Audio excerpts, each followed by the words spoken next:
We're on. I was way too quick on that draw. No, I was like on the button and like it couldn't keep up with me.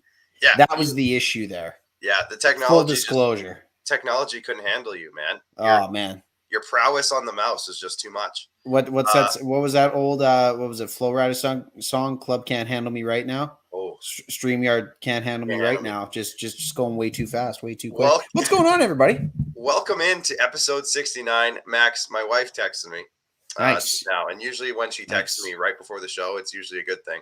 Especially before episode 69. What? Nope. Did you seriously put a 69 joke in your Facebook share when you shared the post tonight for the show? I'm like, yeah, I did.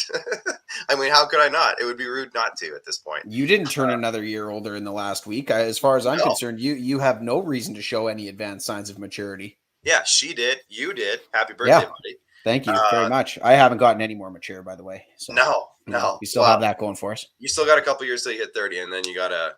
No. Actually, oh, yeah, that's right. That's right. I'm still in my prime, they said. Yeah, that's a lie because I'm 30 and I'm not there. I'm going to call it a Phil Kessel prime. Let's just say I still feel good. I don't know how I still feel good the way I take care of myself these days. But you know what? Hey, we'll get back on track. It's all right. We still just need 30-goal seasons. That's all we need. John O'Flynn's checking in. My dad and your honorary father says, that's right. How about the linebacker signings today? He's talking about the Riders. So we will be talking about CFL free agency. I see Red Hastings with the massive comment here. Are we talking CFL? Yes. We're going to get a couple things out of the way, but we will talk about some of the biggest CFL signings because CFL free agency has opened up. John O'Flynn says, Epic 69. Wow, you got there. Congrats from West Vancouver. Absolutely. Make sure you guys like, share, and subscribe if you're watching on YouTube, Facebook, or Twitter. If you're watching on TikTok, stay tuned or come over to any of these channels you see on my screen, and we're going to have a good night tonight. Without any further ado, because we did kind of start a few minutes late, Max, Super Bowl 56 is coming up this weekend. We're going to be talking about it with our special guest. I'm not excited about it at all. At all. Absolutely. We're going to be talking about it with our special guest tonight, Brian Snow. But I wanted to give, ourselves a couple of minutes to talk about it. I just thought this list was hilarious. We talked about this before the show. 56 most important players who will take the field in Super Bowl 56. Again, you kind of pointed out that maybe it's more than just players in the field and it's like factors. But either way, I just thought that was a ridiculous headline. But Bengals, Rams, I mean, it's been hyped up now for, 2 weeks almost. And there's still a few days before the big game, but obviously you're adorned with the blue and gold. So what's going on in Rams Nation? What's the latest? Have you heard anything? I mean, for the most part, all I'm hearing is prop bets, those types of things right now, because all the big analysis was last week, and now it's just like kind of waiting for the game to happen. So what's going on in your world? Yeah, it's the whole media week, right? Obviously, your employer, the Rod Peterson Show down in LA, holding it down, getting good content content is king, right? So it's always good to be in the place where the content's happening. So I hope Rod and Darren are enjoying themselves down there. But man, back here in Regina, I am just friggin' stoked, man, to be quite honest with you. Yes. I'm feeling really, really good about this. The more that I read about the matchups, the more that I read about the strong points for the Rams it might be a little bit biased where I consume my media from. But no, in all honesty, this is going to be a hell of a friggin' football game, man. Joe Burrow and the Bengals, they're going to present one hell of a challenge, and the LA Rams themselves, man, this is the narrative. This is their time. This is what they built this team for. This is who they acquired, why they acquired, and what they acquired them for. Man, it's just, I'm so excited. I'm watching the kind of the media conference Monday kind of thing, albeit a little bit differently. I was on Zoom. I was listening to Coach McVay talk about a whole bunch of different things. Andrew Whitworth with some awesome clips, him being a former Cincinnati Bengal, so having ties to the organization, him being a 40-year-old. I know the Rams really want to have a good shot at winning this game for him. And then you hear Aaron Donald speak about how hyped up he is for the game and how just a win for him would really cement his legacy as being arguably the greatest defensive tackle of all time, especially considering the talent in this modern era of football.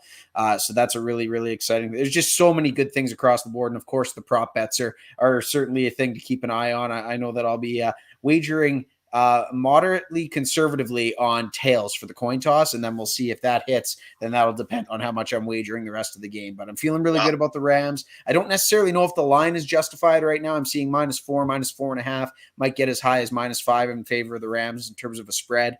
I think it's going to be a tighter game than that, though. I really do think it could come down to a field goal, which makes me a little bit nervous because, as we've seen coming out of the AFC, if Evan McPherson has a chance with the game on the line for a field goal, chances are the Cincinnati Bengals are in a very good position as a result. So hopefully it's Matt Gay on the field kicking the final field goal, but we shall see. It's going to be a really, really interesting game, and I just can't wait for it.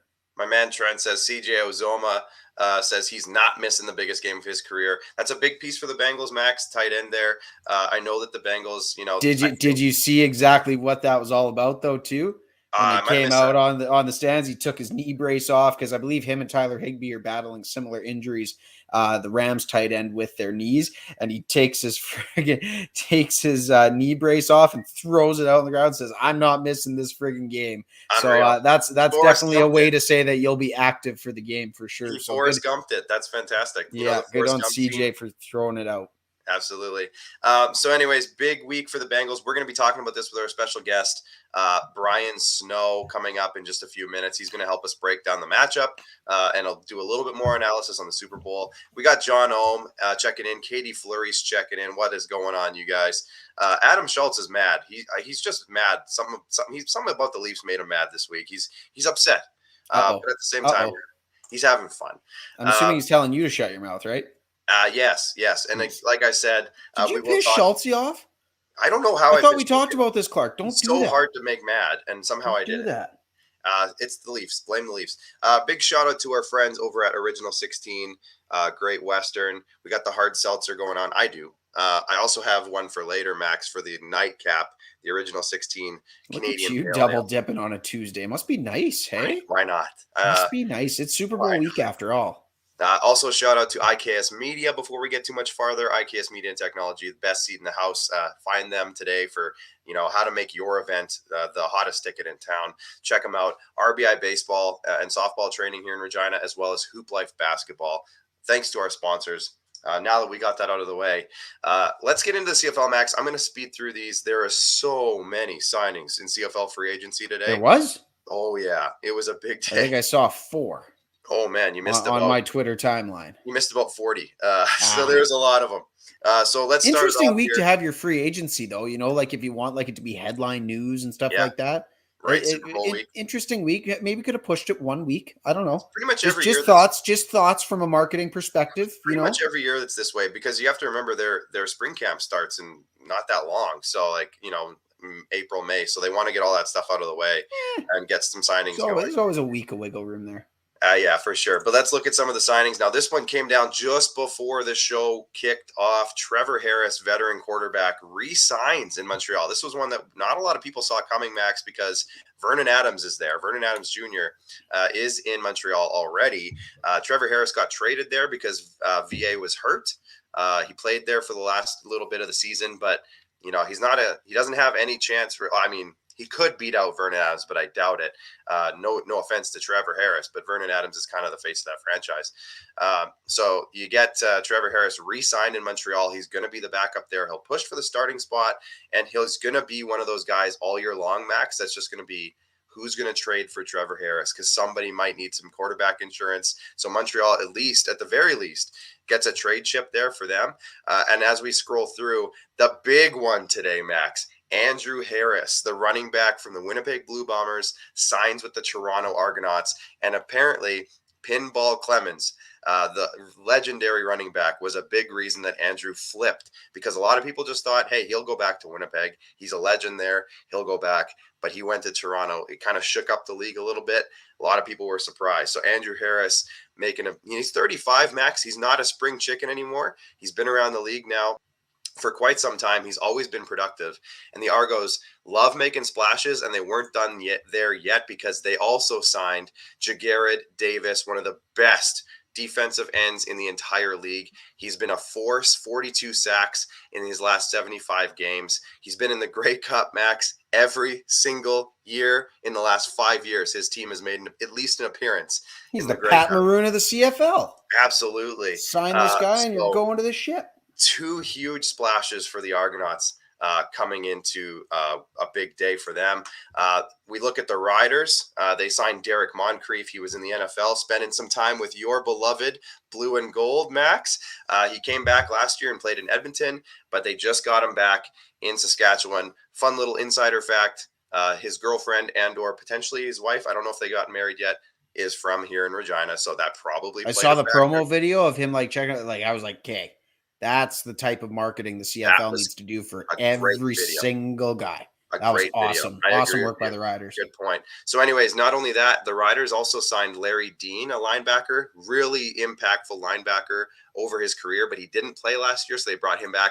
And they also signed the leading tackler from last season from the Calgary Stampeders, linebacker Darnell Sankey. So not only do they have Moncrief coming, they also have Sankey, they also have Dean, and they have Micah Tights, who is one of the better Canadian linebackers. Still battling that cold there, eh, bud? Sorry about that, Max. Just wash that down. Yeah, I'm not done yet. I'm going to have to cough. It's okay. You don't have to apologize. It's fine. Everybody gets sick. Oh, yeah. Here we go. All right. So from what I can speak to, this guy looks real good. It's a good thing I hear to lead the league in tackles, especially when you play football. Yeah. That's a good thing. All right. Producer Clark, round it up. I did too much talking there in a short period of time. I'm getting too excited. Too worked up. If anybody heard that, I nailed that. You nailed it. Yeah. Thanks, Max. The big one, now I say big one because literally $300,000, the highest paid non-quarterback in the entire league. The Edmonton Elks and Chris Jones made a big splash, bringing in wide receiver Kenny Lawler, who was with the Blue Bombers the last couple of seasons, big play wide receiver. He's going to the Edmonton Elks, and he is, like I said, the highest paid non-quarterback in the entire league. But the Elks weren't done there yet. They also brought in... That's a tough one for Durs fans. Yeah, Ed Gainey, longtime rider, big fan favorite, and he is gone. I think from my understanding, he didn't want to leave. He wanted to stay with the Riders. He has obviously roots here. He's been here for several years. He was kind of a leader on the team. I guess the Riders didn't want to pay his bill and just said, sorry, we got to go a different direction. So Ed Gainey going to the Elks with Chris Jones, who brought him to Saskatchewan in the first place. This one was rumored to be coming to Saskatchewan, but stayed in Hamilton. This is a big deal because not only did Hamilton keep Ted Laurent, but they also kept Dylan Wynn, another really big interior defensive lineman. And Max, they brought in Micah Johnson. I didn't put the picture up here, but Micah Johnson, former Rough Rider, always a strong force in the middle. So they have one of the best defensive lines, interiors at least. I'm going to be curious to see how they use all those guys. So that'll be interesting. The Stampeders sign our boy Sean Lemon.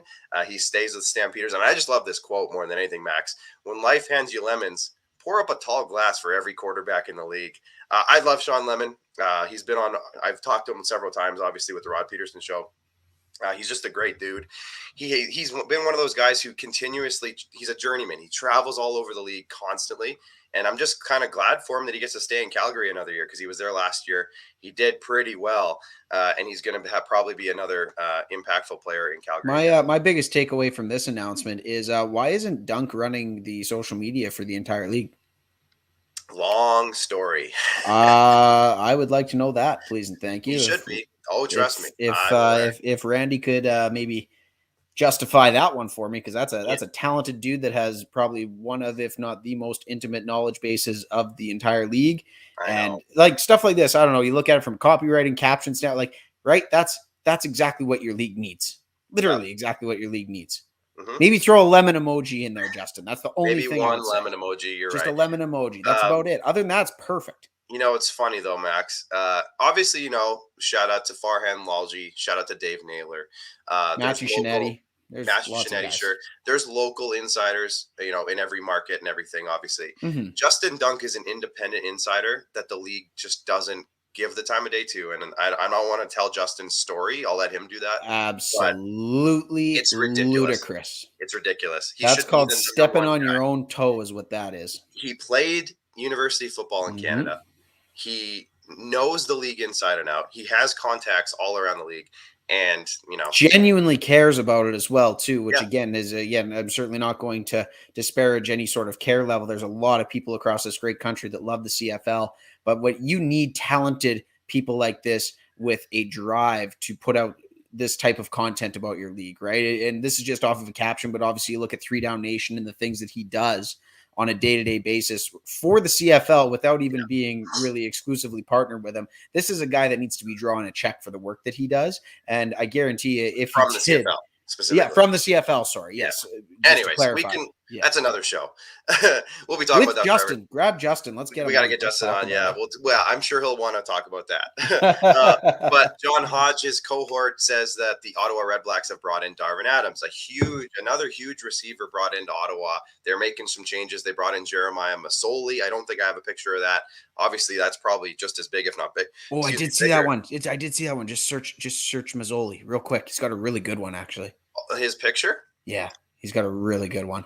Yeah, he did a really good job. I think right on his page, right? Yeah. Scroll down just a touch there. That. Yeah, great. Looks solid. That's a nice photo. I like that they already got those jersey swaps are really good too. The people that can do those, man, I've YouTubed hours and hours how to do that stuff. All the power to those people, man. I'm trying to get better at it. It is a lot tougher work than people give it credit for to just swap that stuff out. I've tried it a couple times, and is it difficult. You got to put much time. It's a labor of love. Yeah. As we keep going, Willie P, is going back to Ottawa where he won a Super Bowl, a Grey Cup. Then he came to Saskatchewan, played 2 seasons here, did very well. He's going back to Ottawa. So another big addition for Ottawa, who I think won free agency day one. I know it's free agency day one, but they did really well. They brought in some big pieces. Greg Ellingson, friend of the Rod Peterson Show, awesome dude, signs in Winnipeg to replace Darvin Adams. So again, it's one of those. You ever see that meme of Charlie Day with all the the board and all the ropes strings going from here to here to here as he's trying to solve a mystery? That's kind of the CFL free agency day one. So anyways, that kind of wraps it up. Obviously, there was way more than that. I was just trying to get the big ones out of the way. So big day for a lot of teams, some big moves. And John Ohm asks, Brandon Banks sign anywhere yet? Not that I've seen. Brandon Banks is one of the big ones going in to the rest of free agency, day 2 and onwards. We'll see what happens with him. I would assume that maybe Ottawa just kind of makes sense, just given his connection to the GM now. For reference, Max Hamilton's assistant GM is now Ottawa's GM. So could make some sense there. But Carlos Legenda, we still have a lot of offseason moves left. The combine, the draft. There's still lots of free agents out there. So there's a lot. And not to only mention that, American free agents, guys just that'll come up out of the NFL or college or whatever. So anyways, busy day in the CFL. We'll leave it at that. Nice. We could probably get a couple of topics in here before we bring in our guest, Snowman. He hasn't logged in yet. He'll be in right away, though. What do you want to start with, Max? I mean, if we want to get into hockey, do we want to talk about Rocky Wirtz, the Chicago Blackhawks? Do we want to talk about the Canadian Olympic women's team? Do we want to talk about? Let's start there. Let's start with the good. Okay. We'll get to the bad and the ugly. The Canadian Women Olympics team. Hold on, Canadian Olympics women's hockey team is flying. Let me bring up that tweet as we talk about the quarterfinal matchups. The women go undefeated, Max. They beat the U.S. They beat Russia. They beat Switzerland. Who else did they beat? Finland. So they ran the table, and they did really well. They play Sweden now in the quarterfinals. The U.S. is going to play the Czechs. Finland's going to play Japan. Russia's going to play Switzerland. See, I know my flags. Good job. Fun with flags. The ROC flag. Yeah. Max, what have you heard from this tournament that you can tell us here tonight? And I mean, obviously a great showing by the women so far. Not much. That's the thing that maybe is kind of the thing that's sticking my craw a little bit is, and again, this is obviously based on the types of media we all consume, but I haven't heard nearly as much as I think there should be. And I don't know if this has to do with the fact that hockey's not getting quite as much shine, the fact that the NHLers aren't going to the Olympics. That shouldn't necessarily bear any sort of weight on the coverage that the women are getting. I know that TSN's put out some really good graphics, things of that nature, but I just wish I'd be hearing more. Like I said, the reason why I even brought it up in the first place is, they're in the quarterfinals already. They're 4-0. That's about all I can give you in terms of headlines right now, though. I'm sure there's been some great performances. I saw Marie-Philippe Poulin put in her first goal of the tournament, in game 3 of it. They're having to play with masks due to some potential outbreaks. Like, this is a big penalty shot goal against the States too. So again, these are the kinds of things that I wish I was seeing a little bit more on the front page of Sports Center and Sportsnet and all these, especially in this lull of a time for hockey, right? We just had the All-Star break. This is the time where these women should be front and center absolutely everywhere, especially on the Canadian news networks. And again, I have been busy, so please correct me, everybody, if they have been a little bit more and I'm just slacking off in terms of my coverage of it. But yeah, I wish to be hearing a little bit more about how well these ladies are playing, and all the power to them. I certainly hope they're on their way to another gold medal. And like I said, I just wish I'd be hearing more. Absolutely. I mean, if you follow the right people, and there's a few people on TikTok who I follow. Stephen Ellis is back doing some drawings. I saw that. That was actually a main source of where I kind of got onto it. So shout out to our good man, Stephen. Absolutely. Steven's the bomb. We should actually get him on soon. Shout out to my boy Simon Hopkins, who's over on TikTok. He does a great job covering women's hockey. He's given me a few updates that I've seen. I know that I think it's Sarah Fillier. She's apparently like the next big one for Team Canada. She's had a great tournament. She scored a few goals so far. So that's good to see. I know their goalie. Is it Anne-Marie Desbiens, I think? I would like to know. I wish there was a big unveiling of the entire team like the men's team had and things of that nature.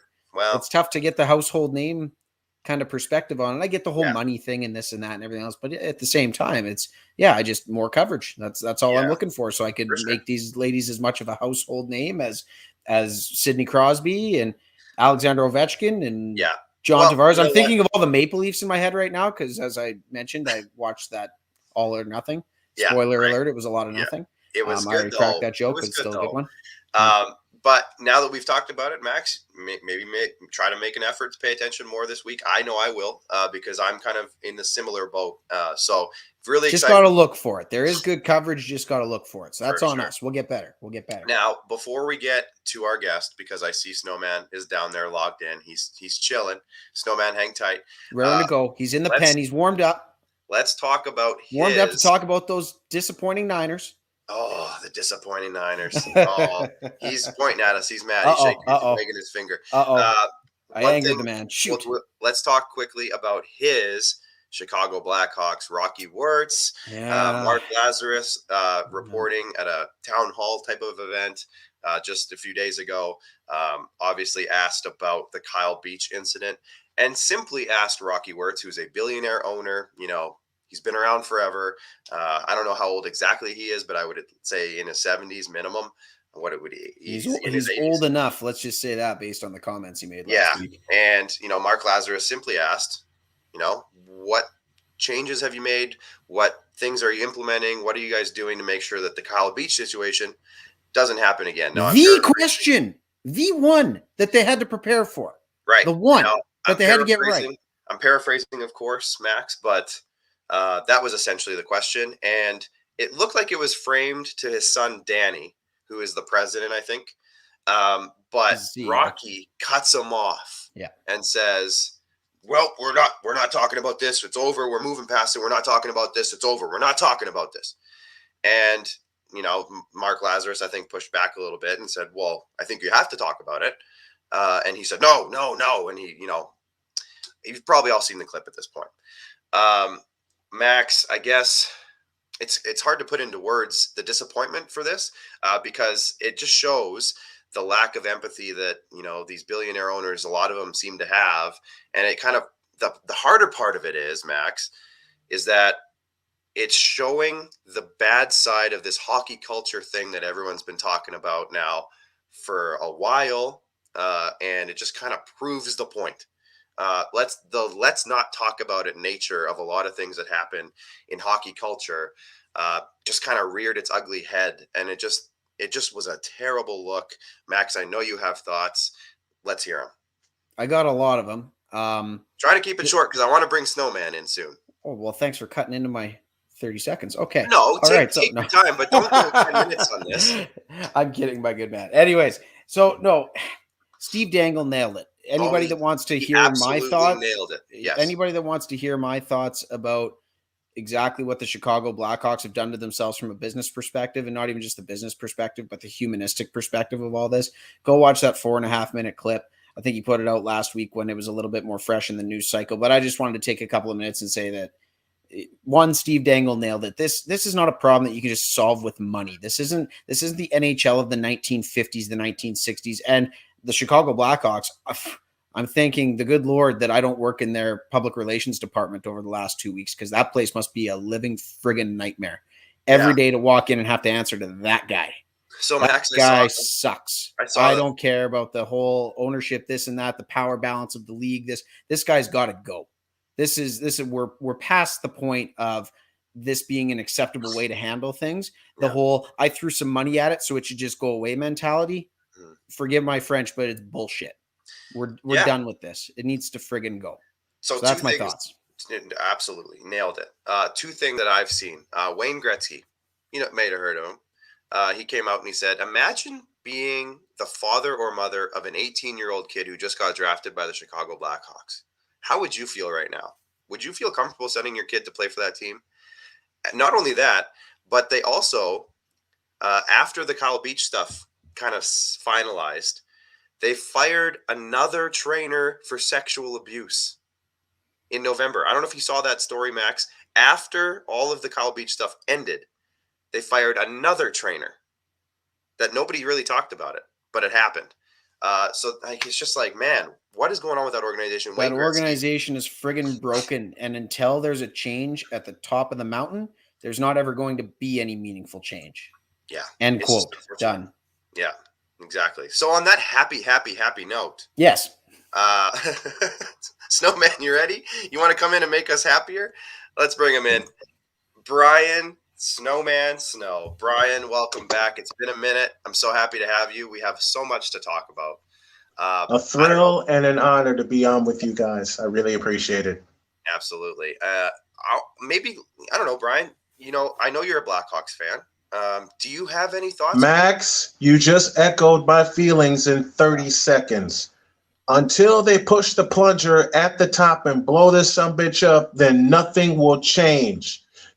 Not speaking on that situation, it's just like society not speaking on men who get abused physically, emotionally, as well as mentally, and not speaking on men who go through mental health. You're looking at one. You're talking to one. I know quite a few others.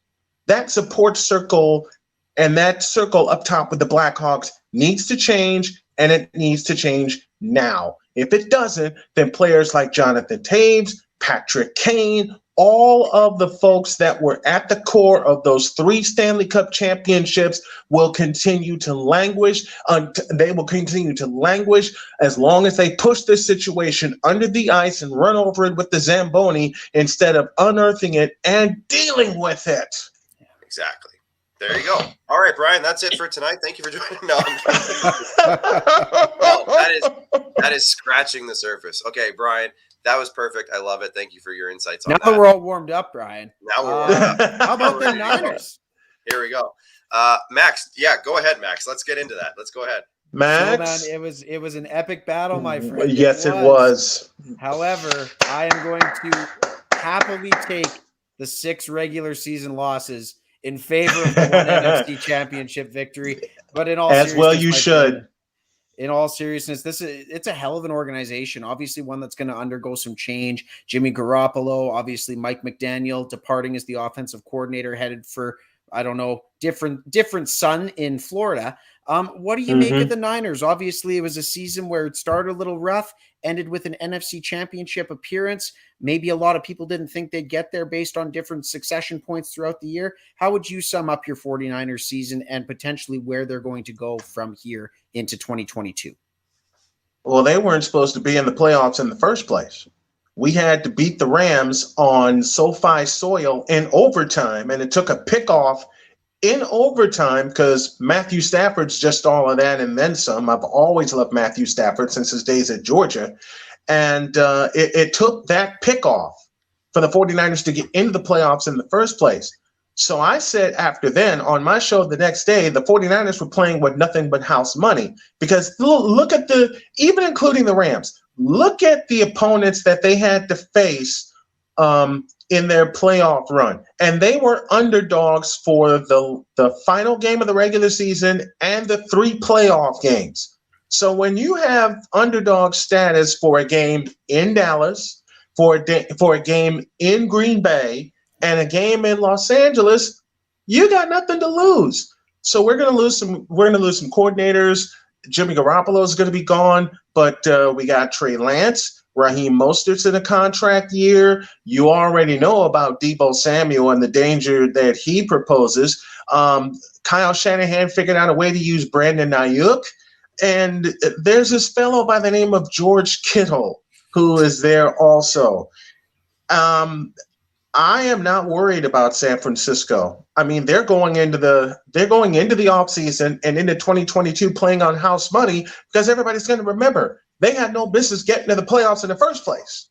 And yet beat Dallas on the road, beat Green Bay on the road, played the Rams to 3 points, and had the lead, going into the fourth quarter. The Rams made all the plays in the fourth quarter. The 49ers didn't. I said that honestly on my show. But when you're a bunch of underdogs, everyone expects the bubble to burst earlier than when it did for San Francisco. So losing Mike McDaniel, D'Amico Ryans is staying put. Nick Bosa's coming back healthy. And plus we get Javon Kinlaw back on defense. It's just going to depend on what the 49ers do in the draft. But I know this much. Given what's happened, I expect the 49ers to raise a whole bunch of hell in the NFC West next season. Aaron Rodgers, future quarterback of the 49ers, or what's going to happen there with Jimmy Garoppolo? What do you think? Hell no. I don't want Aaron Rodgers as a quarterback of my 49ers after what he said some 17 years ago. Not like they're going to be sorry for not drafting me. Hey, Aaron, let me ask you a question. How many Super Bowl wins do you have? Oh, that's right. 1. Yeah. Okay. Next question. And on top of that, the 49ers kicked your ass 4 times in the playoffs. Take that. Right. Next. That's one other thing too. The whole draft capital thing too. I don't think they'll have the first to part with them anyways. But regardless, I think you got a good one in Trey Lance coming, Snowman. It's just going to be, again, just a little bit more time. That's all it needed. Yeah. Just going to take some more seasoning. That's it. Yeah. One more on the 49ers, and then let's get into Super Bowl talk. But has Deebo Samuel cemented himself as one of the most dynamic offensive players in the entire league after his performance in the playoffs? And I'm talking like, are we putting him up there with the Christian McCaffreys? Like, is he in that conversation now, legitimately? He's starting the conversation for a very simple reason. Deebo Samuel can stay on the field. Christian McCaffrey cannot. Yeah, exactly. I mean, Max, we were talking about it earlier this week. We saw a trade rumor that he might get traded for 1 draft pick or something like that potentially this offseason. And I mean, that's a trade rumor. It's just a fan rumor. But like, man, Christian McCaffrey, you'd think I picked him first overall in the fantasy draft this year. And he's already getting talked about like he's just going to get thrown away in a trade. Like, whoa. Anyways, Deebo Samuel. Wait till you see what the Giants get for Saquon Barkley. It's really going to blow your mind, pal. But oh my gosh. You know what? I think when it comes to, and sorry, Snowman, not to cut you off there. Deebo Samuel, hell of a player. Absolutely. And I think he's earned that recognition even just beyond his postseason performance, just the last 2 years of what he's been able to accomplish in San Francisco 49er Red. And the way Kyle Shanahan utilizes him. Do you think, and again, this is just a build off Clark's question, because he has that Scordero Patterson type of repertoire of skill set, do you see him potentially being utilized in the exact same way he was this year? Or does he become even more of a hybrid running back, wide receiver, getting the ball nearly every friggin' play? He's going to become more of a hybrid, because the 49ers, the last 3 years, have had the best running game or close to the best running game. Either Baltimore has been better or someone else has been better, but no one is looking bad at the 49er running game, and Deebo Samuel is going to be a bigger part of it. The other part is this. I made a comparison on my show, Snowman in the Morning, of Deebo Samuel to a very familiar 49er who caught a winning Super Bowl touchdown pass. That name, John Taylor. Because when Taylor came into the league in 1986, how did he get involved in the offense? He was a punt returner. Yep. And Deebo Samuel asked to be a punt returner. And I'll say it again. The biggest difference between Deebo Samuel and Christian McCaffrey, Deebo Samuel stays on the field. Deebo Samuel is healthy. Deebo Samuel is, what's the word I'm looking for? Durable.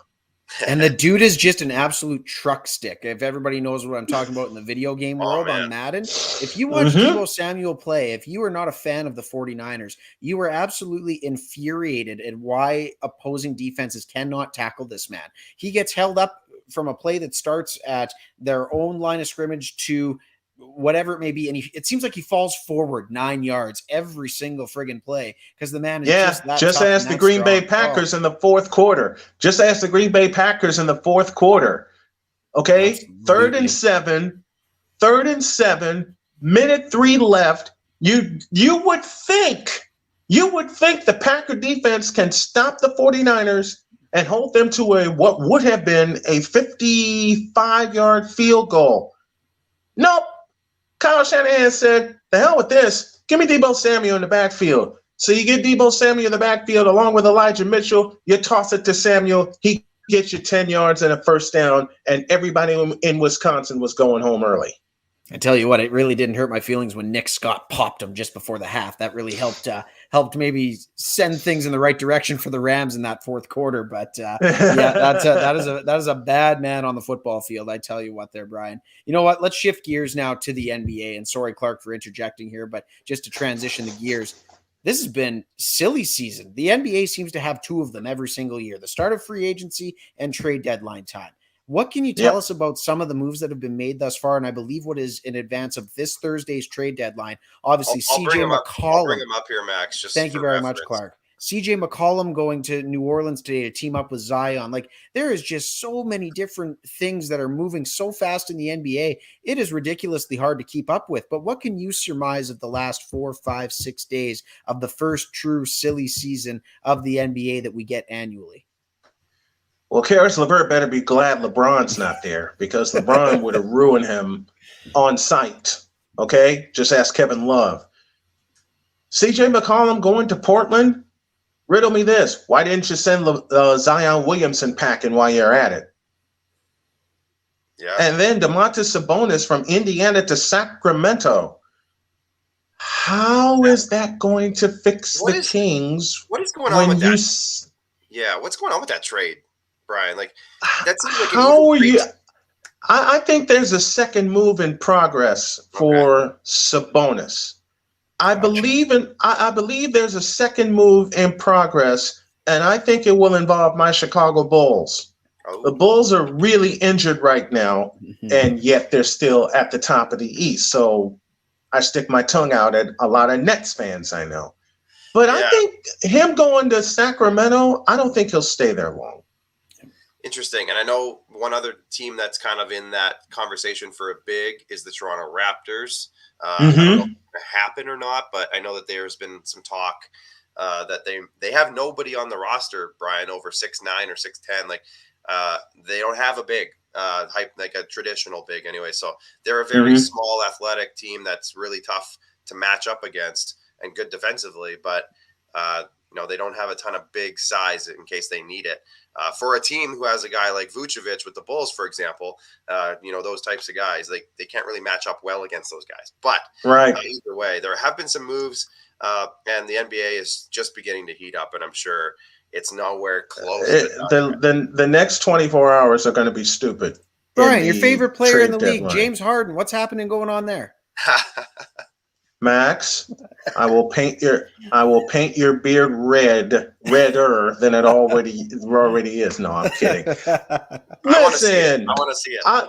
Listen, I talked about the Brooklyn mess ad nauseum on my program. They're a mess. They're a mess. And as far as James Harden goes, I hope he doesn't play again. Get him out of there. Period. Tell him hit the road. I said this last time on your show. You tell James Harden and Kyrie Irving, hit the road, Jack. Don't you come back no more. Period. This NBA is softer than my granddaughter's pillow. And I usually make the comparison with my daughter's pillow. This NBA is softer than my granddaughter's pillow. Okay? You can barely blow on LeBron James and a foul is called. Kyrie Irving travels half of the time, and yet you're the one getting called for either a foul or Kyrie's getting to the rim and he's being hailed as, oh my God, he's one of the best finishers in the league. Get out of here with that. Andre Iguodala can finish better at the rim than Kyrie Irving can because Andre Iguodala actually plays basketball. Okay? And as far as Kevin Durant goes, A, he played himself, but B, he had help in Kyrie Irving. I hate seeing this happen to KD. It already happened in Oklahoma City. Hell, it already happened in Seattle. Let's just be totally real about it.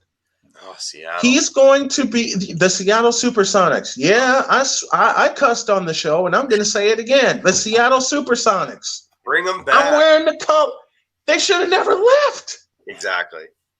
They should have never left. Okay, I can deal with the Sacramento Kings. That happened in 1988, and Kansas City ran out of money. Okay, I can deal with it. 1984, I beg your pardon. Seattle had no problems having the Seattle Supersonics. Okay, and yet Clay Bennett decided to get in bed with the NBA, and next thing you know, they're moving, and I'm sitting there going, "What?" Yeah. The thought process comes back to Kevin Durant. Kevin Durant was drafted by you guessed it, Seattle Supersonics. Should have stayed there. Had he stayed in Seattle, I think his whole career would have been played in Seattle, period. Forget Westbrook, he wouldn't have been drafted. Forget Harden, he wouldn't have been drafted. Had the roster not been gutted in Seattle by Clay Bennett, he would have stayed in Seattle. He would have stayed in what was the Seattle Center Coliseum. But now that he's in Brooklyn, he's going to be shouldering the load for the Brooklyn mess again. And if Giannis Antetokounmpo didn't show anything, he'll show it again. You can't win the playoffs with just one player. Hell, the Chicago Bulls had to find that out the hard way for 8 years or for 7 years.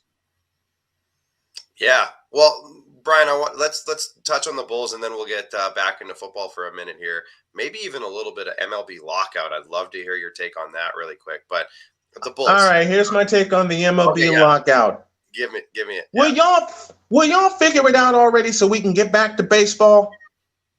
Will y'all figure it out already? I mean, look, billions of dollars being exchanged between players and owners. Owners locking the players out because they're greedy. Players wanting in so they can be greedy. You know what we should do? Take representatives from both sides. You stick them in a room with no windows. Okay? And the one who breaks first is the one whose the winner's demands will be honored. That's how you fix baseball. Let's go on. I'll suggest that to our boy Ross Stripling because he's on the union, so he'll tell you. And knowing Ross, he won't. I've seen some interviews with Ross. Great guy. I know he won't take that, but it's just the baseball fan. There's somebody that will. There's somebody that will take that. There's our hearts in this and our minds, Brian, and our hearts are coming to the forefront the closer that's the season gets. It's closer that the potential season gets. I want baseball, doggone it. I want baseball, period. Well, especially baseball. Who's this? Fatherhood Confessions. Baseball needs to happen, period. It's the first sport I ever grew up with. 3 generations of White Sox fans. Me, my pops, God rest his soul, and my grandpa, God rest his soul. Okay? 3 generations of White Sox fans.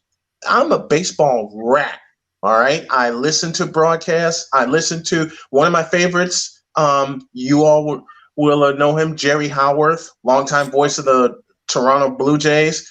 I borrowed his call on a couple of calls of mine when I was covering Lewisburg College. So let's just get back to baseball, will you please? There you go. There we go. Let's put Brian on the union because I think he would get this stuff done really fast. So, Brian, one more thought on the Bulls. I want to get your thought here. We know him well, DeMar DeRozan. Obviously, huge fan favorite with the Raptors for years. He's went to San Antonio, developed his game a little bit, and now he is absolutely rocking it with the Bulls. How huge is him back being with the Bulls? And do they have the chance this year to do it? Can they do it this year? I mean, it sure looks like they can. They absolutely can. And DeMar DeRozan is a two-tiered star. Of course, as you mentioned, he was drafted by Toronto. Then he went to San Antonio, refined his game, and now he's just showing off in Chicago. But I think a lot of that has to do with Billy Donovan using all the pieces that he can. And remember, the Bulls are still shorthanded. I don't think they've played a game this year where they've had all of their pieces. They're minus Lonzo Ball and Alex Caruso, and yet they're still hanging toward the top of the Eastern Conference with Miami. If I had to pick an Eastern Conference final, and a lot of Sixer fans are going to be upset with me because I finally relented on Joel Embiid. I'm sorry, my East Finals goes Miami and Chicago. It's just going to depend on who has the better record. Oh man, that would be dynamic. That's a healthy prediction, Brian. I don't no need to be sorry about it. It's certainly looking like it could shape up that way. Absolutely. Yeah. I mean, I love Milwaukee and Giannis, and they're the defending world champions, and they're still in the hunt, and they're the champs until somebody knocks them off. But one of those two teams, either Miami or Chicago, just could knock them off. For sure. Okay, so back to the gridiron. Let's get your take on the game, because I know we talked about a lot of 49ers and all the stuff. I already got like 30 questions about off-season stuff for you that we can maybe talk about afterward. But the game itself, we gotta tunnel vision ourselves here. Rams, Bengals. I mean, it's so huge for the Bengals, Brian, that they're here. It's been such a long road for them. The Rams, it seems like a team of destiny. They were built for this, as Max has said several times. They've added players throughout the year to get even better. Stafford's storyline, obviously. What did you think of this game coming up here on Sunday? What are you looking forward to most? First and foremost, I'll say if I'm wrong about this game, then I have no problem saying I'm wrong. But I'm sorry. I got to go with Cincinnati. I got to go with the underdog. Oh, cut him off. Cut him off. Cut to air. Cut to the commercial. Where'd it go? Oh, Snowman. Oh, sorry. Continue, my friend. Jeez. It's going to be – I would not be surprised if this is the second overtime game in Super Bowl history. It really could go either way. With Stafford and Burrow putting up numbers all over the place, Cincinnati's defense figuring out Patrick Mahomes and basically just figuring it out after the offensive line of Cincinnati got pummeled in Tennessee, and yet they still walked off. In fact, I think Cincinnati's the first team ever with two playoff overtime walk-offs. But my official pick is Cincinnati, but I'm taking the points. And I'm taking the money line. It's going to be razor thin. And I know this is an old adage, but it's true when you're thinking about Stafford and Burrow. Stafford, 13 years, finally in the Super Bowl. Joe Burrow in his second season, the young gun gets it right and has weapons all over the place, just like the Rams do. The last quarterback to have the ball wins the game. I like that. That's a very, very succinct. The last quarterback to have the ball will win the game. So, Brian, I only have about 6 problems with everything you just said. No, I'm just kidding, my friend. In all seriousness, there is some serious respect, I guess, deserve to be given to these Cincinnati Bengals, right? You look at Joe Burrow, and he's really only played a year and a quarter in this league. A year and a quarter, yeah. And just has found a way. And this is where, again, might be very early to say this, but he just kind of has that Tom Brady-ness to him where it's like, you know what, whatever way the game's flowing, I'm going to find a way to keep us in it. And ultimately at the end of the game, we're going to have a chance to win. That's, again, very, very early praise maybe to give him at this stage of his career, but he just kind of seems to have that knack. And then Cincinnati's also proving that, you know what, maybe it's a good thing to draft a kicker sometimes. As Evan McPherson, the new money Mac, forget Conor McGregor. Who's that guy? We're talking about Evan McPherson, friggin' ice in his veins every time he goes out to have a big game-winning kick, and there'll certainly be no bigger opportunity on the stage this Sunday. But yeah, it's all respect to Cincy. Of course, I'm saying this all for karma points. The Rams are going to win by 30. We all know this, but in the spirit of good competition, the Rams are going to score. The Rams are going to score 30. I think the Rams and Bengals are each going to score 30. If you're thinking over, take folks, the over. Okay. If you put take the over, I will say take the over. I will say take the over. As far as Burrow goes, a lot of people are saying pump the brakes a little bit. You can't compare Joe Burrow to Tom Brady. Well, why the hell not? Why the hell not? Tom Brady went out on the Super Bowl stage in New Orleans, Louisiana, and was told by Drew Bledsoe to sling it and get us a win. Mm-hmm. That's what Tom Brady did, and that's what Tom Brady did for 22 years. Who's to say Joe Burrow won't end up the same way? The game I look at in the playoffs is the game against Tennessee. He got clobbered. Sacked 9 times in that game. Forget the game against the Raiders. Okay, that was a warm-up. That was absolutely warm-up, and the Cincinnati defense with 65,000 people yelling in the Raiders' ears, we're going to win that game.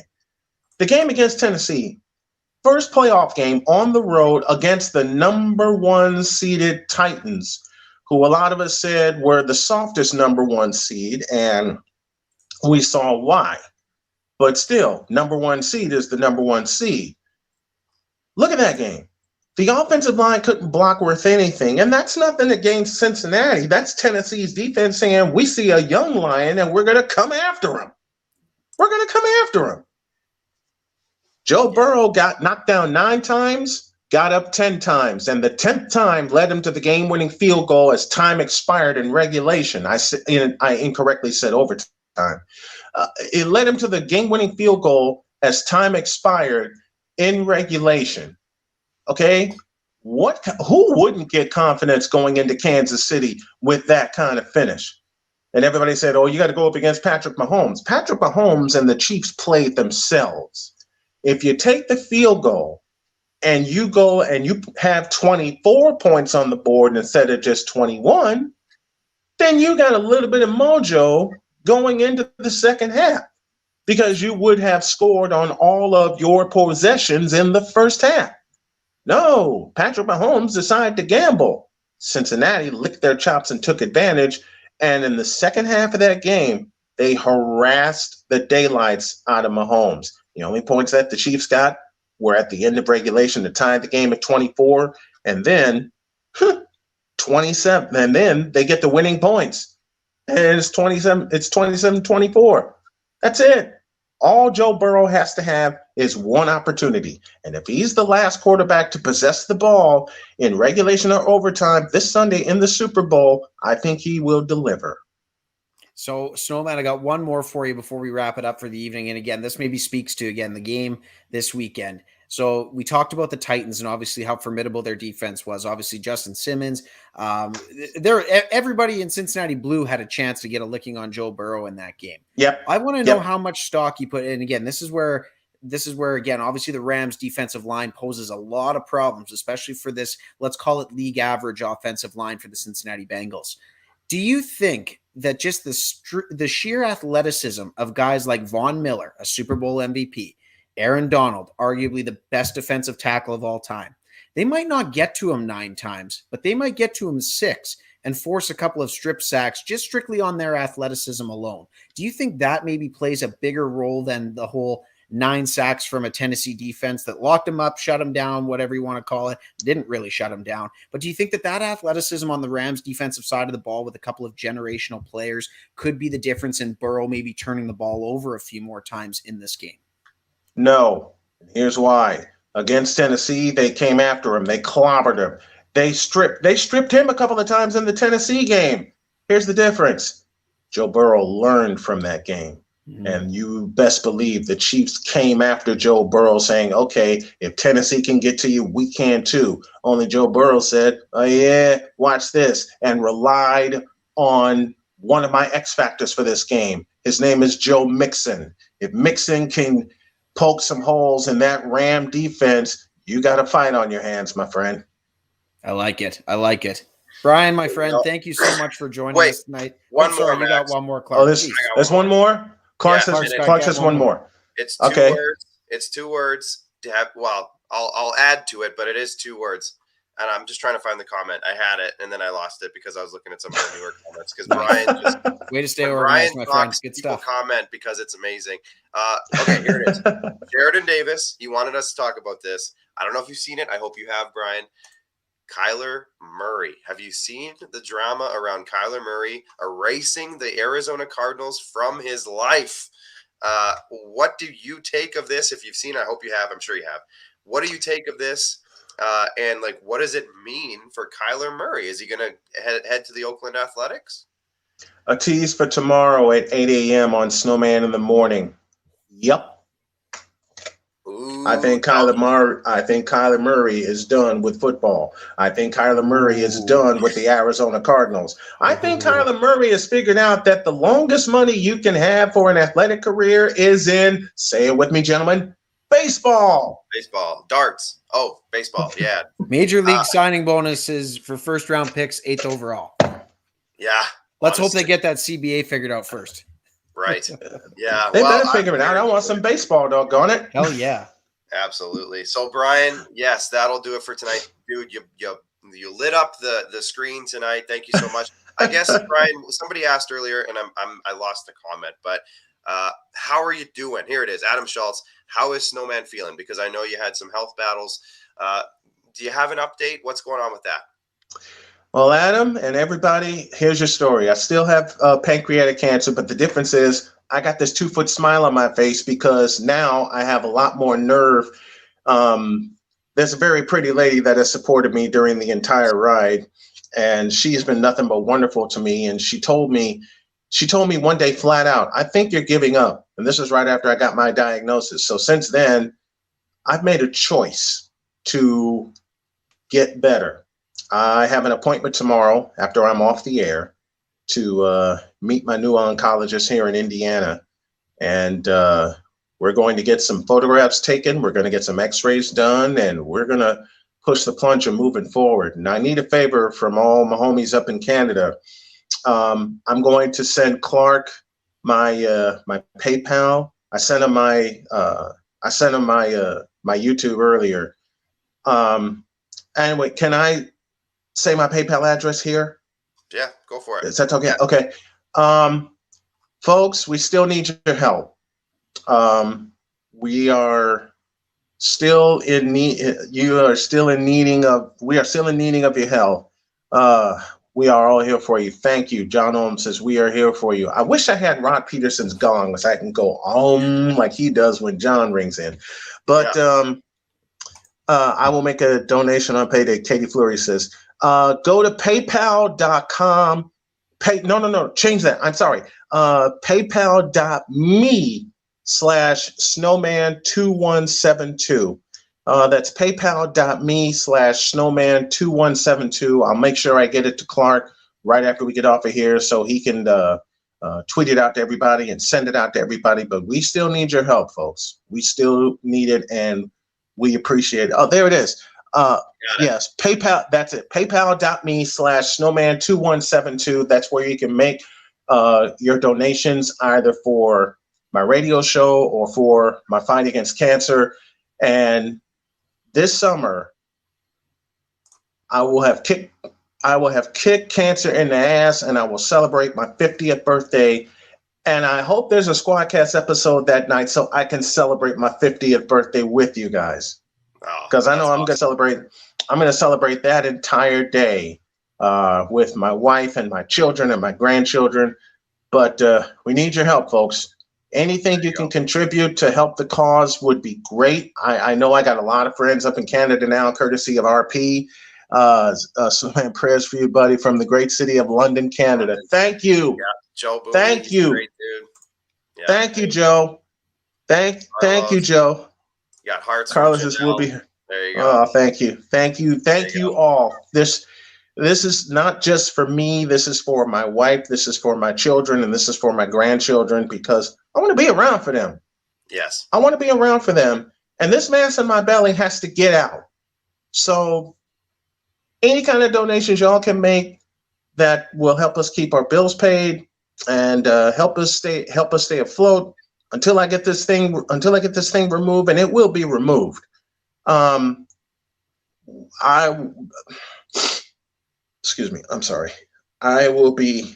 Take your time. I and my family will be. I'm sorry. We'll be eternally grateful.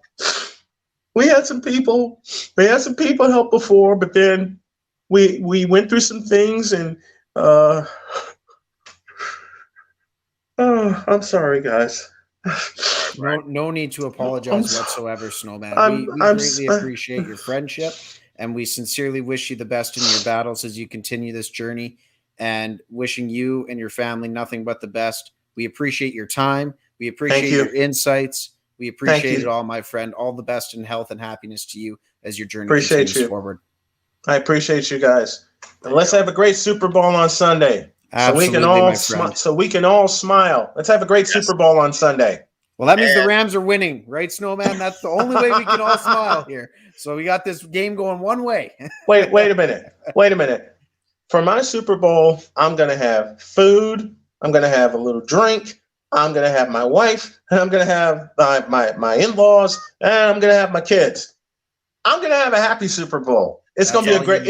I will say it's going to be a fabulous game. I'm really thinking it's going to be a fabulous game between these two. And for Matt Stafford and Joe Burrow, sick them, both of them. Go get them.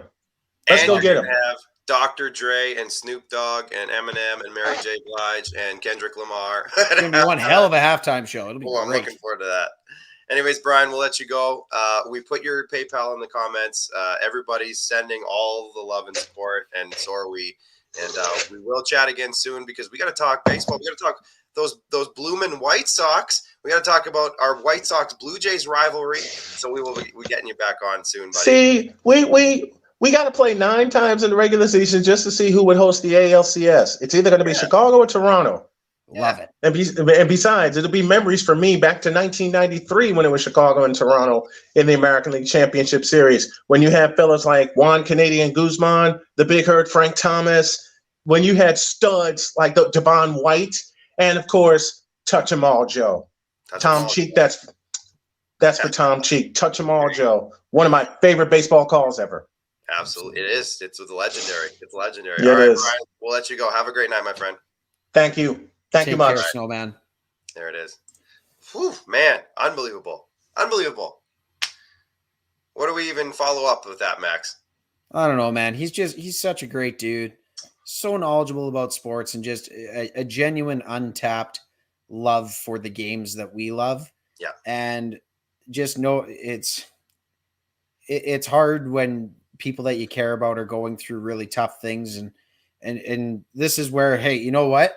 This is where Rocky Wirtz could help out with his money. Oh, geez. This is something that Rocky Wirtz could help out with his money. Wouldn't even scratch his bank account.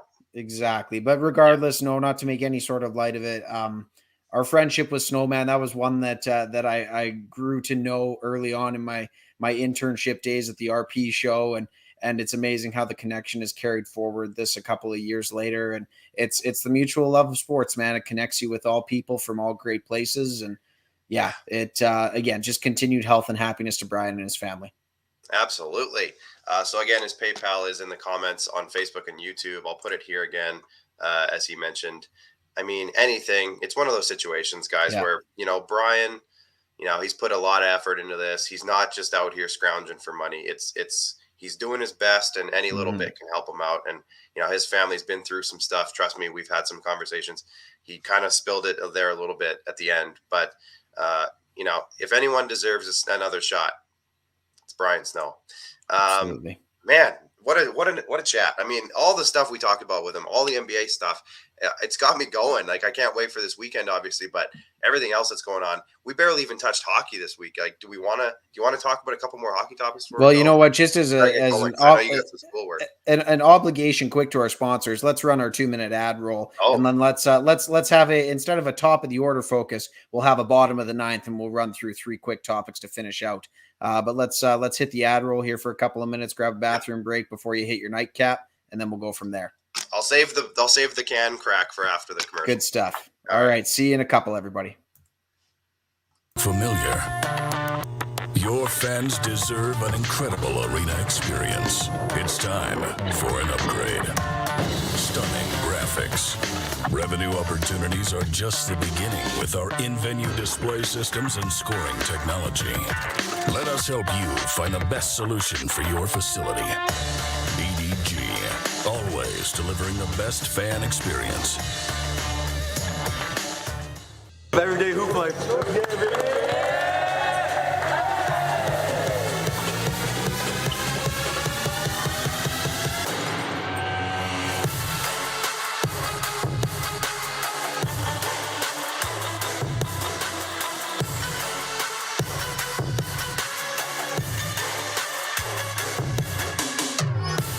Is it time to take your event online? Bring it to IKS Live. We've got a fully customized virtual event platform with remote guest support for your next fundraiser, talk show, conference, performance, and more.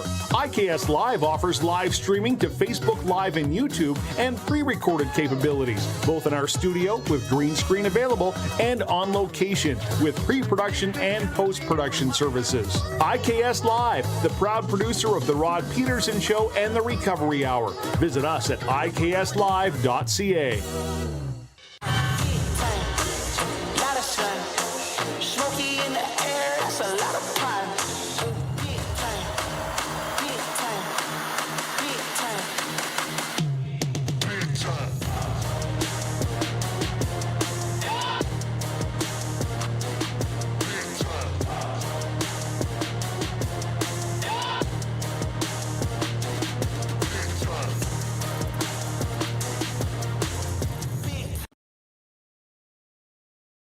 That's it. We're back. All right. So here's the thing. We're getting some comments in. I have put in the Facebook and YouTube. Send in any questions or topics for the bottom of the ninth. Now's the time. I've put it out on TikTok. Send it in if you got them. We have a couple things.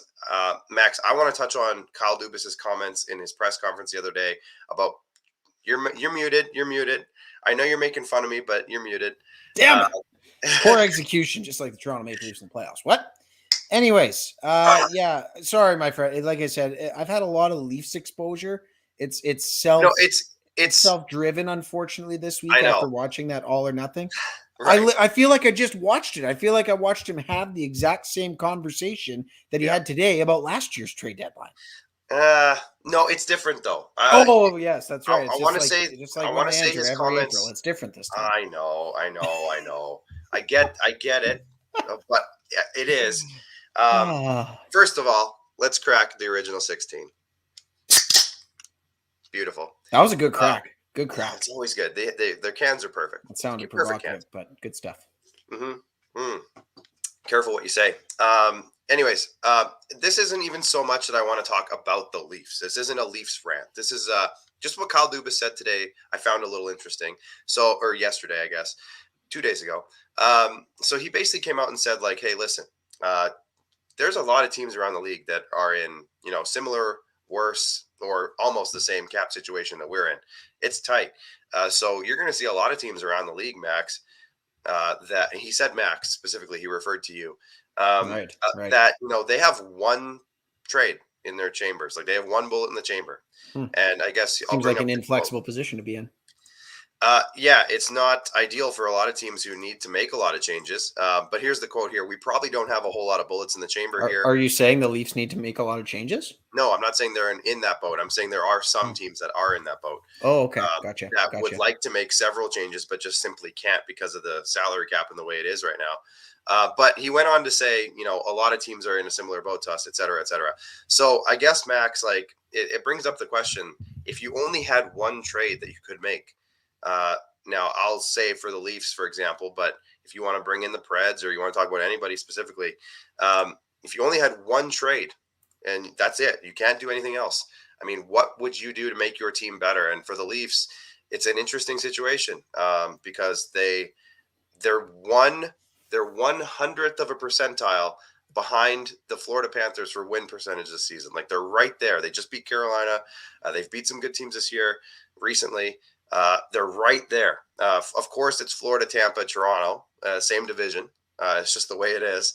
But Yeah, don't worry. I got to know Florida and Carolina really well. Thank God. You guys have them back. I don't care about them. Jeez. Yeah, seriously. You have them back, and no more of this Mickey Mouse North Division stuff. I know. Tell me about the North Division, Max. Jeez. But anyways, yeah. So for the Leafs, for example, everyone's talking about defense. It's going to be interesting to see what they do. And I'm not making this a huge Leafs rant. I'm just going to say, a lot of people across the league are clamoring for their team to add a defenseman and add a forward and add a goalie and add this and this. It's just not going to happen this year, Max. Teams are going to have one shot, one opportunity, to seize everything they've ever wanted.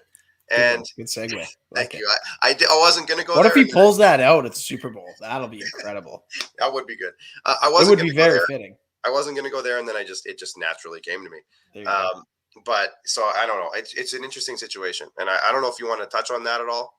Sure, because I mean, every week I thank goodness that I am not aligned with the Toronto Maple Leafs for a myriad of reasons. No, I'm just kidding.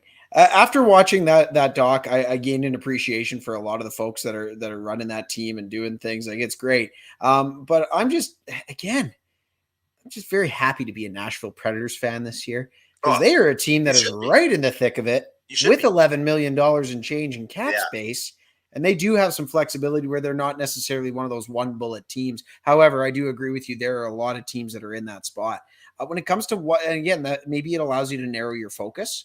But again, you just don't want to be one of those teams with multiple needs. However, we have seen that in this league, much like a lot of other leagues, you can get pretty flexible, especially if you're a team that's got Lawrence Gilman, one of the writers of the salary cap rules, at your disposal to make some pretty creative things happen. So I think the Leafs are going to be able to do what they need to do. The magnitude of what they acquire, obviously, it's probably not going to be on a large scale.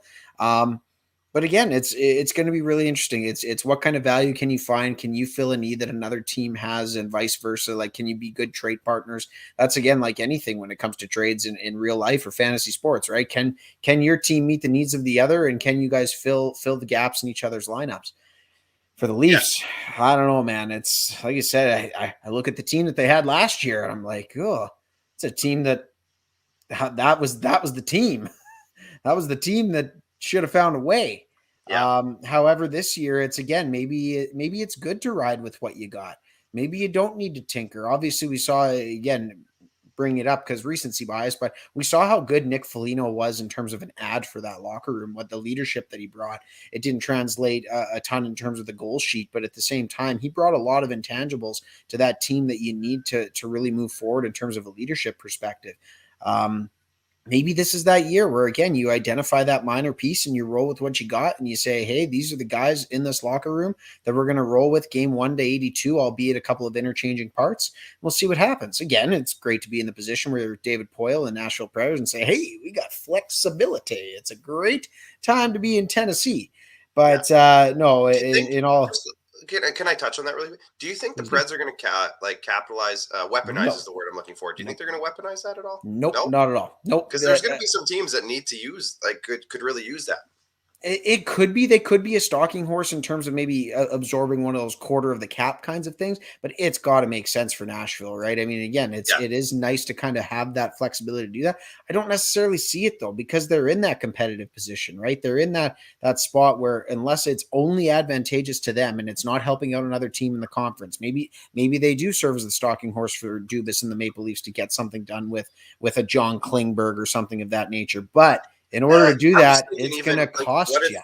It's going to cost you. Position? Oh, I know it's going to cost, absolutely. But do you think that they're in a position with $11 million to, a team like Vegas, for example, that needs to clear some cap to get Eichel in their lineup? And we'll talk about Eichel. But do you think that they could say, hey, you know what? We'll take Riley Smith or Evgeny Dadonov off your roster and help their scoring depth a little bit because they can afford to, and throw a mid-round pick just because they can. They have the Oh, leverage. it's going to have to be an early pick because I think the other thing that you're looking at too is just the chemistry side of things, right? David Poile is not going to make a move for the sake of making a move, and the other thing too that we have to look at as too, right? Well, I was thinking just a mid-round pick from Nashville just to bring in a player, like a late mid-round pick, just to bring a guy in, like a Dadonov or a Smith or somebody, just to get $5 million off of Vegas's books. You know what I'm saying? Yeah, there's ways. I don't see it though. It's not one of those things where I don't think they need to do it. I mean, it's hard because you look at the way that Nashville is right now. They weren't supposed to be here. They were a team that was pigeoned to be 6th or 7th in this division. Yeah. And the other thing I look at it is the economics of it too, right? The league is still recovering drastically. Ownership groups all over the league are not looking to take on real money really in any sort of aspect of their businesses, unless you are a team like the Toronto Maple Leafs, which is kind of insane to say, given the fact that they still haven't had crowds for a good chunk of this season. The economics of it don't make a ton of sense to me. I mean, I don't see it being a Dadonov situation. I don't see it again. Maybe it's a Riley Smith. I don't know. I know as Brian Snow would say, the Preds are playing with house money right now, though. Yeah. But again, does it make sense for them to do from a chemistry standpoint? They are also really looking at a Philip Forsberg extension right now. And what does that do for next year's plans? You're not going to take on any sort of guy with term. So it's going to be really interesting to see what happens with the Preds. It's nice to be in the spot that they're in, though, because, like, again, house money right now. You're a team that's in, I believe, 2nd in the division right now. They're not going to be playing a lot of games over this makeup period because they had already played some of the most in the league. Yeah. But yeah, I don't know. There's a myriad of ideas going on in my head right now about what David Poile could, should, and not do at this trade deadline. And it's maybe if there's that way to fill the need that would cost a 1st-round pick in previous years that you could do for a 3rd or a 4th. Sure, I could see it, but it's got to make sense for the team in a lot of different aspects. It's one of those situations, I feel like, Max, where the guys in the room have earned a chance. And you have to help. You have to give them something because they've earned it. And they got guys like Rocco Grimaldi still in the AHL that can't even crack the lineup. Cody Glass, Igor Afanasiev. Like there's pieces there. David Ferrance on D, Jeremy Davies. Sure. Like the Preds are in a lot better spot than a lot of people give them credit for, especially in terms of their farm system right now. It's and then I look at just the core economics of it, right? It's a tough thing to swing to ownership to say, hey, you know what? We're going to bring in this guy to take on money kind of thing, right? If he can absolutely be an asset in terms of helping out the team, sure, why not? But I don't know. I don't know. My dad is chiming in. Still 2 months away, isn't it? What's that? The trade deadline. It's until March 21st. Oh, yeah. But geez, 6 weeks out yet. Oh my gosh, it's early, buddy. It's early. The reason the whole thing came up in the first place is because somebody asked, to Kyle, typically you like to make your moves a little earlier. And with the Muzzin trade, it was a few weeks before trade deadline. With the Jack Campbell trade, it was a couple days before trade. Like he likes to get it done earlier typically. So I think that's why it came up. That's all I was saying. But my dad's chiming in. He's bugging me all the time that they need to trade Mitch Marner for a top D-man. I just want to bring up a quick little here. You've been stewing on this. You've had this tab open in your browser for exactly this moment. Guaranteed. Quick little tidbit right here. Since January 15th, check out who's leading the league in scoring. Just wanted to say. It's not very good. 19 19 points in 8 games. Guy's getting paid $11 million. You should have like 30. Okay. Well, look who's below him. Look who's Crosby 8.7. Oh, that Matthews guy. That Matthews guy. He's a Band-Aid. He's out for the next 3 weeks. So Benajad, his extension doesn't kick in until next year. Sam Reinhart, okay. He's on a juggernaut of a team as quoted by Rod Brindamore. Johnny Gaudreau, most hungover guy at the All-Star game. That guy, he's, again, $7 million. Like, come on. Mitch, 30 points in 8 games. It's not that hard. Yeah. You know who does have 30 points almost in 8 games? And I'll bring it up now. Is Connor Bedard has 32 points in 14 games for the Regina Pats. Look at that segue. I know. That's just good team chemistry right there. Perfect segue. But anyways, that's all I want to talk about. Again, I didn't want to get into a Super Leafs rant right now. We'll get into those later. Another thing that we want to talk about tonight, Max, Pat Verbeek, hired by the Anaheim Ducks. Now, the Ducks, talk about playing with house money. They're right there too. in the Pacific, nonetheless. But they've had a couple of skids lately, my friend. I don't know if you've checked out their last 10 or last 20. Well, let's check out their last 10 or last 20. They're definitely not quite where they were in December, as they say. But they're still in third. Now they have games in hand, but they're still there. And I don't think a lot of people thought that they would be, is all I'm saying. Absolutely. So, it's a very fair point. Yes, they're competing. Absolutely. What do you think? I mean, Pat Verbeek, he's been around the league now. He's been an assistant GM in a couple places. He's been around. He's learned from some great people. Steve Yzerman. Get Paul Kariya on the staff officially. That was what you were going to ask, right? What's his first official business? He already got Scotty Niedermayer back. Paul Kariya looks like he could still play. Wouldn't that be a position for Paul Kariya? Hey, this is the Reg Dunlop position. We're just, you know what? You're going to play every third game. You're going to be a special consultant to us in the office on your off days. Like, it just makes sense, right? It does. That's the natural move.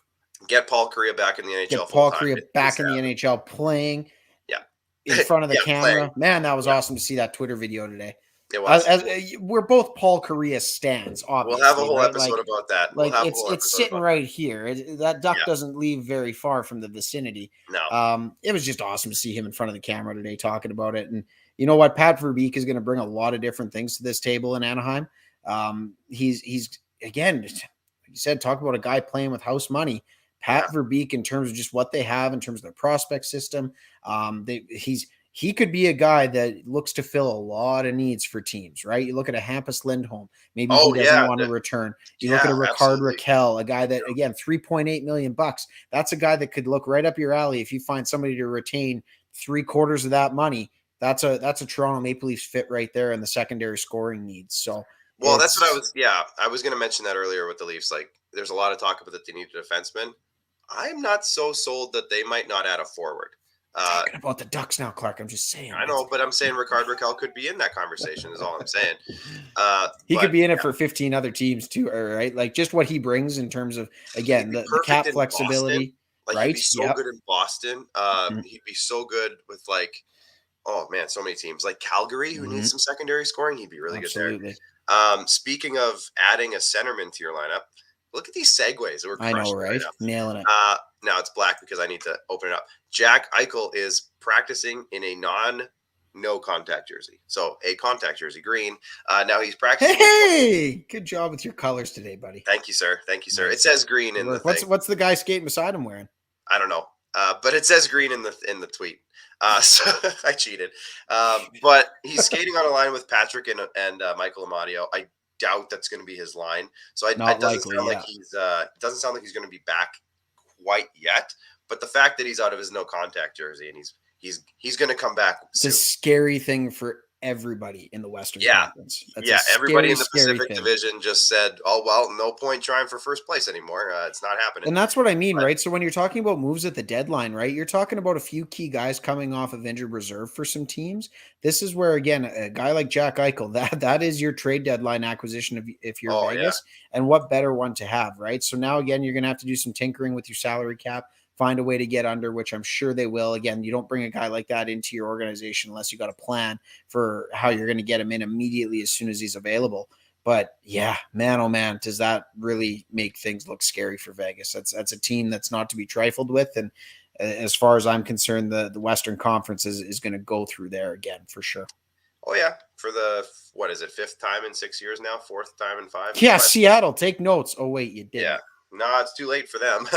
They might be in full sell mode too. Actually, speaking of Seattle, they should be. They should have been in full sell mode at the expansion draft. Ron Francis. Yeah, that's for another episode. One more thing I just really wanted to get off my chest, and I've kind of already done this on TikTok. Shout out to TikTok. But Trevor Zegras didn't win the breakaway challenge, Max, and it's bothering me. You didn't know that was going to be fixed? You didn't know that? I didn't know Pietrangelo was in it, honestly. Buddy, hey, everybody with kids that are under the age of 9, Clark, Santa Claus isn't real either. What? Yeah. I need a minute here. Yeah, exactly. No. So anyways, I didn't realize, first of all, I didn't realize Pietrangelo was in it. Second of all, screw that. Like, no. Trevor, look at what Trevor Zegras is wearing, Max. It's an average Joe's jersey. The reference was on point. The Vegas connection, the dodgeball connection. He did the blindfold.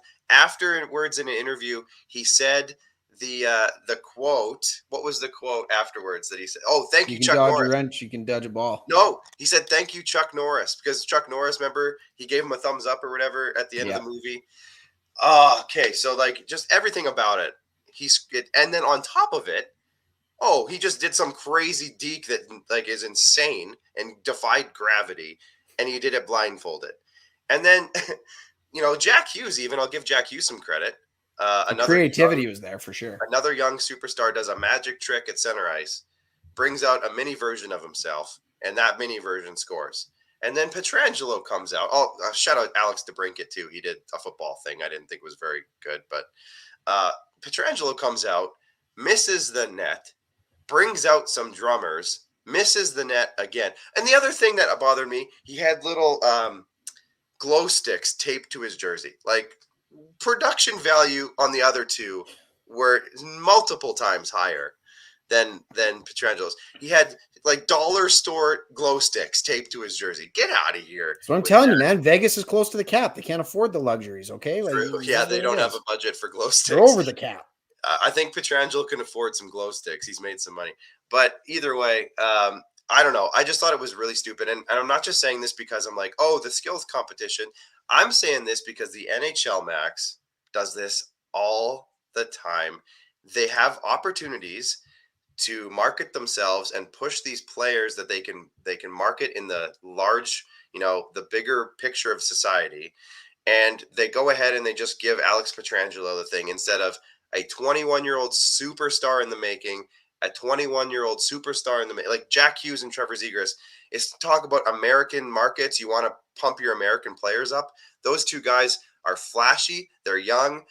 Like a couple guys on TikTok said, like, they are good looking, which helps. They are good at hockey, which helps. They're going to be on the Olympic team soon. They had an opportunity to promote the hell out of these guys, and they just gave it to Alex Pietrangelo, who missed the net twice. I just think it's stupid.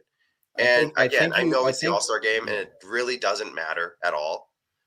But it does in a way because they just show again that they just drop the ball every time. So it's Clark, so I think you might have just proved the NHL's point for them inadvertently. What did I do? Where was the All-Star game held? In Vegas. How many Vegas fans were in that building? At least 7. At least 7. Yeah. At least times 3,000. Shout out to director Jordan Blodgett. That's his line. He always says that. At least 7 when it's a massive number. Well, at least 7. Guess how many people are in the world that subscribe or have access to ESPN and give zero shits about who won it, but will see that highlight, both of those highlights over and over and over and over. They could have amplified it. It was to please the 20,000+ people in the stadium, and it doesn't hurt ESPN whatsoever. Zegras wasn't even technically an all-star. He was the vote-in guy. So I get what you're saying about integrity of the contest and all this, because in the NBA, the best dunk wins, right? It's just they take that actually semi-seriously, right? Yeah. So why in the NHL is it different? Well, again, who knows? That mystery will probably be one until the end of time. Until they. I guess that's kind of also the point, though. But the purists, right? We know he should have won. And now here we are still talking about it a week and a half later on. I guess we're still talking about it, right? So that's where the NHL is like, oh, okay, I see that reverse psychology we're going to pull on you. It's not marketing 101; it's marketing 106. Right. It's the more advanced class. Yeah, exactly. I'm not in it yet. I didn't quite make it yet, but you haven't got there yet. No, I haven't quite got it. But I think that was part of the entrance exam is to look for those things. So I'm well on my way. You're close. So Chad Isaac makes a good point, though. All these All-Star games and Pro Bowls are just a joke now. People are getting less and less interested. And I guess my point with that the most interesting thing with the Pro Bowl was Alvin Kamara getting arrested right after it. Or Tyreek Hill pouring beer on himself or whatever at the hockey. At the NHL All-Star game, yeah. But what I'm saying, I guess, is that like they had an opportunity here to legitimize themselves, and they still made a joke of themselves. And what Chad is saying is like they're all just a joke. Nobody cares. People might care if it was legitimized, and I just think they missed an opportunity to do the right thing and promote their own young players. Nobody gives a crap about Alex Pietrangelo. But Clark, what did I think Hockey Canada would beg to differ on that. Well, he's a great player. I want him on my Olympic roster, but I'm saying in Mike Babcock would love to have him. Well, in an opportunity where they could put Trevor Zegras and Jack Hughes on a pedestal, and I guess, but they did. They should have done more. They highlighted them. Well, that again, the female Olympic teams, they should be putting a little more shine on them too. But all in the world isn't just. However, I'm with this point entirely, right? The only All-Star game that really has any sort of meaning to it whatsoever is baseball, right? With the home field advantage, that's the only one, and that's where again Sheridan nails it, right? It's worth tuning in for. There's actual stakes on it. So what it's up to these leagues now to figure out is, how do you have some sort of stakes outside of the $1 million prize pool for the winning team of the All-Star game? Let's be honest, I didn't give a shit about that. Did you tune in for all of that? I was busy. If I had nothing going on that day, I might have tuned in and watched the All-Star game. I watched the Atlantic versus the Central. Well, there you go. You contributed to the ratings, right? So they did their job. They put on a good enough show. They had you entertained. They had you on the edge of your seat. Roman Yossi scoring a goal while Tyreek Hill does the Stone Cold Steve Austin. Doesn't get a sip of beer in his mouth whatsoever. But regardless. Speaking of which. There you go. But regardless, now it's up to these leagues. If they want to legitimize these events, you have to find a way to put some sort of meaningful stakes on it. And for the Pro Bowl too, right? Again, you could have the same argument. The skills competition's sick.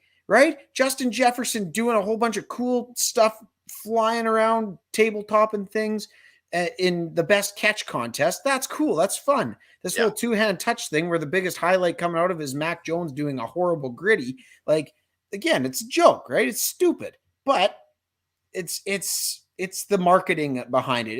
It's honestly, it's kind of for the people there. It's for the throwing contests outside of the stadium for 7 and 8 year old kids that are trying to get into the game. It's for why is the NFL doing the Nickelodeon game, right? It's because they're wanting to appeal to new generations and new markets. Don't get me started on the Nickelodeon game. Don't get me started. Well, that's because it's not meant for you 30-year-old Clark. No, I love it. I just think it's ridiculous that people hate it. I think it's stupid that people hate it. It's doing a great service. Anyways, that's another show. Regardless, we could get hung up on this topic for a while. The All-Star games across the board outside of Major League Baseball need to get fixed in some capacity. I will say, though, I do love watching the MLB All-Star game, even though it's kind of half-assed in its own right. I mean, you see, guys, it's certainly not the intensity of a regular baseball game, but the home run derby is, to me, regardless of skills competition, again, I have a baseball bias, but like it's the most electric thing on the MLB schedule for that first 35, 40 minutes. I love it. It's awesome. Like Robin said, should they add a skills comp? They have one. It's the home run derby. I don't know. I mean, I guess you could do like fastest runner. You could do like. But again, right? These weekends aren't for guys to go out and get hurt either, right? That's the other part of it, right? That's the other big moral dilemma, especially for the NFL side is, okay, so you're a guy in a contract year that's had a great season. Your season's over. You're going to go to the Pro Bowl and you're going to tear a hammy right before free agency. That makes no sense. But all these college kids, they don't participate in bowl games because it's right before they declare for the draft and so on and so forth. It goes on. It's a vicious cycle, right? But ultimately, these things are for the kids. They're for the ESPN highlights. They're for the short reel YouTube clips. That's what they're for. That's how you generate that interest. And again, I understand your gripe with the legitimacy. At its core, I really do. Right. He got a billion bajillion views on what he did do. And nobody asked who won the competition. Yeah, not even once. It was the cool thing. I'll drop it slightly, but at the same time, I still think it's stupid. I do understand where you're coming from, though. I don't shout out to our good friend Ava. You remember Ava? I do remember Ava. She is starting a John Hamm hate club, and I will be. I can't get behind that. I love me some Johnny Hamm. But he gave Alex Pietrangelo a 19. Well. Jeez, I wonder if that was fixed as well. I wonder. Anyways, Max, maybe we should end it at that. Appreciate you, brother. Yes, another good episode for episode number 69. Nice. Nice. Next week is episode 70. I guess we'll be recapping the Super Bowl. Maybe a quick early look at some off-season topics. And I think we're going to be doing some hockey dives because we have some people we need some hockey dives. Don't tell. Hey, if anything I learned from All or Nothing, don't be a diver. Don't dive. Not around Joe Thornton. Don't be a hockey diver, buddy. No, don't do that. Joe Thornton doesn't like that. But we have some guys we need to get back on this show. Yes. So I think we need to be making some triumphant returns next week on the let's get that starting 9 filled out with those that need to return. Absolutely. Actually, you know what I'm thinking about too is we have the sponsor stuff lined up as well. Hooplife and That's RBI. right. They both have some big news, so we're gonna have to maybe talk. Ooh. All right. That could be happening next week also. But either way, sooner than later, we might have. I'm gonna tease some names here. Maybe Nick Alberga. Maybe Arash Madani coming back on soon. Oh, stop it. Justin Stop teasing me. Earlier. Stephen Ellis. Oh boy. It's going to be a busy really hockey season of up to trade deadline talks for sure. Yeah, who'd be really cool, but we probably can't access her anymore is Rachel Dory. If we can get her back on. You can always try though. You can always try. I might give it a shot, but it's only failing if you don't try. You're right. That's really philosophical. That's pretty good. Write that down. Okay, I'll write it down. Either way, we should probably call it a night. Let's call it a Max, shout out to you, and thank you to everybody who watched. Make sure you hit the like and subscribe buttons before you take off tonight. We'd appreciate that. Hit that share button, and we'll see you right back here in a week's time on the SquadCast on YouTube, Facebook, Twitter. Check out our Instagram page. Check out my TikTok page. Max, you got called out on TikTok, by the way. Nice. What did I do? In a good way. I was talking to my new friend, Preds Fan Zero. Nice. And we were talking about the Preds, and I said that, you make some Preds videos and you just don't have enough time to really dive in. And he was like, oh, man, he could have so many followers. I'm like, I've told him that. I know. You know what? It's just great to be appreciated for what you do. That's part of why it feels good. You know what? You never know when it's going to come, but you know it's going to be good. Right. And that's the thing I told him is that Max doesn't like to do anything half-assed. If he's going to do it, he needs to put the quality time in. Exactly. And when it happens, like you said, it'll be magic. So, Max, we'll say goodnight, and we'll see you guys again next week. Rams by 30, people. Let's go. At least.